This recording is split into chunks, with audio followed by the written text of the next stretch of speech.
de coco, j'espère que vous allez bien. Aujourd'hui, je vais vous raconter l'histoire de l'homme le plus recherché de France. Et je vous emmène avec moi sur les lieux du crime. Allez, c'est parti.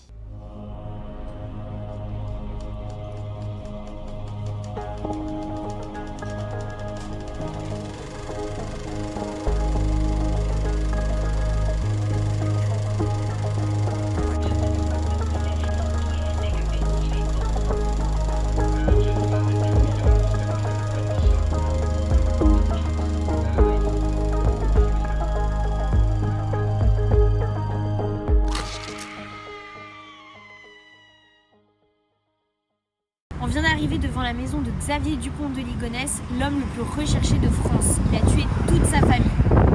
Et voilà la maison.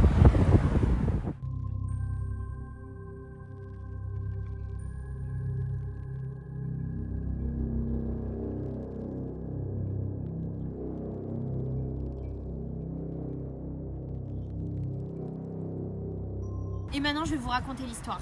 Je vais vous raconter la terrible histoire de la famille Dupont de Ligonnès. Nous sommes à Nantes le 3 avril 2011. Il est 22h37. Ce fameux soir, Xavier, le père de famille, laisse un message sur le répondeur de sa sœur. On était à Pinoche en famille et au restaurant suite dimanche soir et on rentre juste. Donc je t'ai envoyé un petit truc pour te demander si c'était trop tard pour le téléphone et puis là je vois que t'es sur ton répondeur. Voilà, je t'embrasse. Si c'est pas trop tard, tu me redis, tu m'envoies un petit SMS et toi. Je vais aller coucher les enfants, dire bonsoir à tout le monde. À tout de suite, peut-être. Mais cette nuit-là, Xavier va tuer toute sa famille. Le 21 avril 2011, au 55 boulevard Schumann, à Nantes, une famille a été portée disparue. Il s'agit de la famille Dupont de Ligonnès. Le père Xavier et la mère Agnès ont un peu moins de 50 ans et ils ont 4 enfants âgés entre 13 et 20 ans. Arthur, Anne, Benoît et Thomas. Tous scolarisés. Les Dupont de Ligonnès sont une famille de noblesse versaillaise. Xavier est un comte. Mais voilà, la famille s'est volatilisée. La police va rentrer dans la maison et va faire une horrible découverte. Ils vont remarquer que tous les cadres sont vides et qu'il n'y a plus aucune photo dans la maison. Les volets de toutes les pièces sont fermés. La maison est vide et bien rangée, mais aucune trace de la famille. La police va commencer à chercher des indices et va juste trouver la clé de la cave sur la table ainsi qu'une carte de France avec des villes entourées. Mais ce qui interpelle le plus la police est un livre d'Harlan Coben qui s'appelle « Disparu à jamais ». Ce livre parle d'un homme qui a disparu et que tout le monde croyait mort, alors qu'il menait une double vie. La police découvre également une lettre écrite par Xavier. Dans cette lettre, il écrit à sa famille et ses proches. Cette lettre explique qu'il a été témoin d'un trafic de drogue et qu'il est parti vivre ailleurs afin de protéger toute sa famille. Il dit qu'il serait protégé par une société secrète, mais que personne ne peut savoir où ils sont partis vivre. Il rajoute à la fin de cette lettre qu'il est inutile de s'occuper de la terrasse ou du portique. La police trouve cette phrase louche et va donc voir ce qui se passe dans le jardin et sur la terrasse. Sous la terrasse, la police trouve que les gamelles des chiens sont placées de façon bizarre. Elles sont coincées comme si elles bloquaient quelque chose. Et en dessous, il y a une planche en bois. La police décide donc de regarder et soulève la planche. En dessous, il y a du ciment frais qui date de quelques jours. La police va donc commencer à fouiller de plus en plus. Et là, ils vont découvrir le corps de la femme et des 4 enfants. Les corps sont enveloppés dans des couvertures et mis dans des sacs poubelles. Chaque corps est accompagné d'un signe religieux, mais aucun signe du père de famille. Il va donc devenir le premier suspect. La police est bien sur le lieu d'un meurtre. La maison va être fouillée plus profondément, mais le tueur a pris soin de nettoyer toutes les traces du crime. Mais la police va quand même constater des traces de projectiles, comme des coups de fusil, ainsi que des traces de sang sur les tabourets. Plusieurs personnes vont être interrogées, mais seulement un voisin a entendu quelque chose. Il demeure seulement à quelques pas de la famille. Il dit avoir entendu entre minuit et 3h du matin des coups de détonation. La police va aussi découvrir qu'Agnès, la mère de famille, avait un appareil contre l'apnée du sommeil. Mais durant la nuit des meurtres, l'appareil s'est arrêté à 3h du matin. On peut donc en déduire qu'Agnès meurt vers cette heure-là. Vers 2h du matin, la police a pu aussi voir que quelqu'un de la famille s'est connecté sur internet et a tapé dans la barre de recherche « péché mortel ». On découvre également que Thomas, l'un des fils Dupont de Ligonnès, était en études à Angers le 5 avril. Il était donc encore vivant après que sa famille s'est fait assassiner. Il a eu des échanges téléphoniques avec son père 2 jours après les meurtres. Xavier appelle son fils Thomas en lui disant de venir à Nantes rapidement car sa mère est à l'hôpital. Thomas arrive donc à Nantes à 23h. On sait par la suite qu'il envoie un texto à minuit à un ami en lui disant qu'il regarde un film avec son père. Ce sera le dernier texto du jeune homme, car Xavier va tuer son fils juste après. Après avoir tué sa famille, il fait venir le seul fils qui n'habitait pas avec eux pour le tuer également. La police va également fouiller les voitures et va découvrir des tickets de caisse datant de 2 mois avant les meurtres. Sur ces tickets de caisse, on va retrouver des achats de sacs poubelles, de ciment et également de lino. Le lino a été utilisé pour que les éclaboussures de sang ne se répartissent pas lors des meurtres. Et en ce qui concerne le ciment et le sac poubelle, a caché les corps. Donc ça faisait 2 mois déjà qu'il préparait les meurtres. L'autopsie révèle que chaque corps a été drogué, sauf Agnès, la mère de famille. Et tous les corps ont pris 2 balles dans la tempe. La drogue servait à endormir les victimes et une fois qu'elles étaient bien endormies, ils passaient de chambre en chambre pour les exécuter les uns après les autres. L'autopsie révèle également que tous les corps ont été tués par la même arme, donc par une seule et même personne. Cette arme était une carabine. Xavier avait hérité de la carabine quelques mois avant les meurtres, lors du décès de son père. L'achat d'un silencieux a été également retrouvé pour que quand vous tirez, ça fasse le moins de bruit possible. Ça montre bien que le crime a été prémédité depuis un long moment. Il y a un couple qui a rapporté avoir vu Xavier Dupont de Ligonnès quelques mois avant en train de prendre des cours de tir et il était accompagné de 2 de ses enfants. Ce qui est horrible, c'est qu'il emmène ses enfants là où il s'entraîne pour les tuer. On est le 21 mars 2011, 15 jours avant les crimes. Lors d'un dîner de famille, Xavier demande à son neveu qui est chasseur comment se débarrasser d'un gros gibier. Un gibier d'une taille et de volume d'un corps humain. La sœur qui était là à ce dîner, elle était très perturbée par cette question et apparemment les 2 hommes en ont parlé toute la soirée. Le 14 avril 2011, 11 jours après les meurtres, on a une trace de Xavier Dupont de Ligonnès. Il y a des images de lui en train de retirer 30 € dans un distributeur. Puis le 22 avril 2011, 19 jours après les meurtres, une des voitures de la famille a été retrouvée dans le parking d'un hôtel dans le Var. Et en regardant les vidéos de surveillance de l'hôtel, on voit bien Xavier Dupont de Ligonnès dans les couloirs. Il aurait dormi là-bas la nuit du 14 au 15 avril. D'ailleurs, sur les images de caméras de surveillance de l'hôtel, on le voit bien en train de regarder fixement les caméras, comme s'il narguait un peu la police. Et sous la main, il a un livre d'un tueur en série.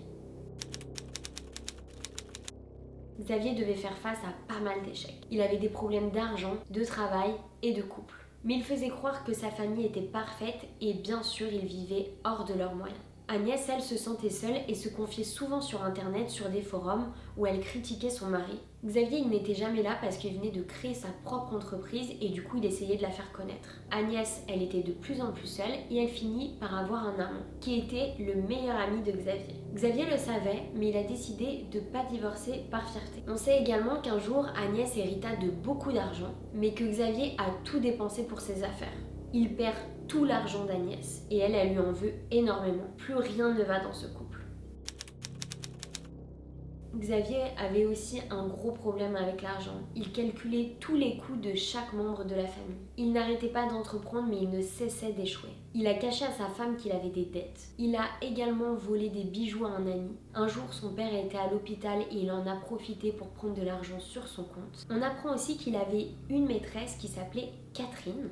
Catherine, il l'a connue quand il était jeune et un jour il l'entend passer à la radio parce qu'elle est chef d'une grande entreprise. Et ça l'intéresse. Ils vont donc avoir une relation ensemble et il va lui demander 50 000 €, mais qu'il ne pourra jamais lui rendre. Catherine va donc commencer à lui faire des menaces et lui dire qu'elle va envoyer un huissier. Il va avoir de plus en plus de problèmes d'argent, il est endetté et ne va plus pouvoir payer son loyer. Il envoie un jour une lettre à un ami en lui disant qu'il n'a que des problèmes, qu'il est endetté, qu'il ne sait pas comment s'en sortir. Il dit également qu'il va mettre le feu à toute la maison pendant que tout le monde dort pour que plus personne ne souffre. Et comme il est croyant, il est convaincu de offrir une place au paradis à sa famille et que c'est la seule chose qui lui reste à faire. Le 26 avril 2011, un automobiliste raconte foire à un autostoppeur dans une station essence. Il l'a pris en charge et l'a emmené à Aix-en-Provence. Il dit qu'il ressemble beaucoup à Xavier Dupont de Ligonnès. La police s'est donc rendue à la station essence et a demandé à la dame qui était là ce soir-là si elle avait vu cet homme en lui montrant une photo. Effectivement, la femme reconnaît l'homme sur la photo et lui dit que oui, c'est bien cet homme-là qui était là ce soir-là. Mais elle rajoute un détail qui choque la police. Elle dit que l'homme avait une dent en moins. Ce détail n'a jamais été dit dans les médias, ni montré en photo. La femme avait bien rencontré le père de famille. Xavier va continuer son voyage en France. Il va traverser toutes les villes de France où il a vécu et qui ont été importantes pour lui. Jusqu'à la dernière ville qu'il connaît très bien et qui a été très importante pour lui. Roquebrune-sur-Argent, une ville dans le Var. C'est le 29 avril 2011, 26 jours après les meurtres. Dans cette ville, il y a beaucoup de montagnes et de ravins. Les enquêteurs pensent que Xavier aurait pu se suicider là-bas car c'est le dernier endroit où il a été vu. Mais personne n'a rien trouvé. Le patron du café d'en face de chez la famille Dupont de Ligonnès raconte que Xavier venait souvent le samedi boire un café. Il raconte qu'il changeait souvent de look et qu'à chaque changement, il était méreconnaissable. Il a eu les cheveux longs, avec une barbe, sans barbe, le crâne rasé, etc. Et à chaque fois, personne ne le reconnaissait. Un nouvel homme. On remarque également que Xavier a essayé de gagner du temps juste après les meurtres. Déjà grâce aux lettres qu'il a envoyées à ses proches. Grâce à ça, ses proches ne se sont pas inquiétés et n'ont pas prévenu la police. Xavier a également appelé les écoles et le patron de sa femme Agnès qui était surveillante dans une école. Il avait dans sa cave tous les téléphones de sa famille et répondait aux messages que chacun recevait. Il gagne du temps et va donc partir en cavale. La police va également géolocaliser le portable de Xavier et va découvrir que le 7 avril, 4 jours après les meurtres, le portable est géolocalisé dans la nuit dans une cité à Nantes. Un endroit difficile mais discret, connu aussi pour sa petite mafia locale.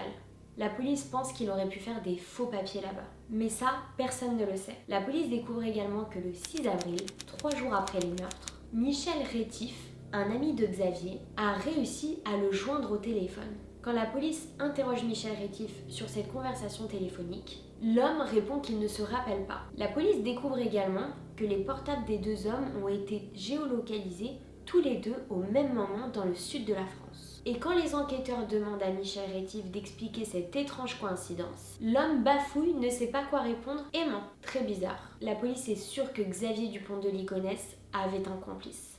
Il n'aurait jamais pu faire ça tout seul.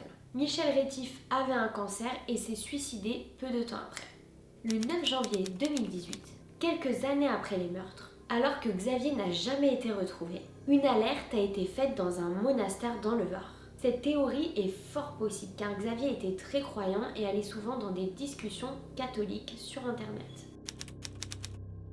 Xavier avait aussi un rêve américain. Et oui, quand il était plus jeune, il est parti avec Michel Rétif faire un road trip là-bas. Et il décrivait ses vacances comme les meilleures de sa vie. Un jour, Michel Rétif reçoit une lettre de Xavier où dans cette lettre, il y a des photos d'eux lors de leur voyage aux États-Unis quand ils étaient plus jeunes.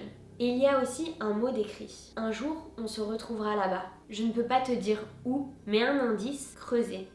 Est-ce que c'est un lieu de rendez-vous ? On ne sait pas. Et on ne saura jamais. D'ailleurs, à l'époque où il était aux États-Unis quand il était jeune, une histoire a éclaté là-bas. Et cette histoire ressemble étrangement à la sienne. C'est l'histoire d'un homme qui est très croyant et rempli de dettes et qui tua toute sa famille. Et il commença une nouvelle vie ailleurs. Il a été retrouvé 18 ans plus tard. Est-ce que Xavier se serait inspiré de cette histoire ?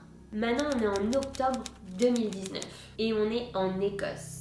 Ça, t'as dû en entendre parler. Un homme a été arrêté à l'aéroport. La police était persuadée d'avoir arrêté Xavier Dupont de Ligonnès. Très vite, la nouvelle a fait le tour des médias. Mais malheureusement, c'était une erreur. Guy Joao a été pris à tort pour Xavier Dupont de Ligonnès. Il raconte qu'il ne connaissait même pas cette histoire et qu'il ne savait pas qui était cet homme.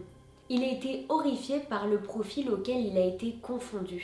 Il a dû attendre 26 heures pour être disculpé. Apparemment, ses empreintes correspondaient partiellement à celles de Xavier Dupont de Ligonnès. Donc aujourd'hui, Xavier Dupont de Ligonnès reste introuvable. Est-ce qu'il est mort? Est-ce qu'il est vivant? On ne sait pas. Dis-moi ce que t'en penses en commentaire. N'hésite pas à mettre un petit pouce bleu et on se retrouve pour la prochaine vidéo. Allez, des bisous. Ciao ciao.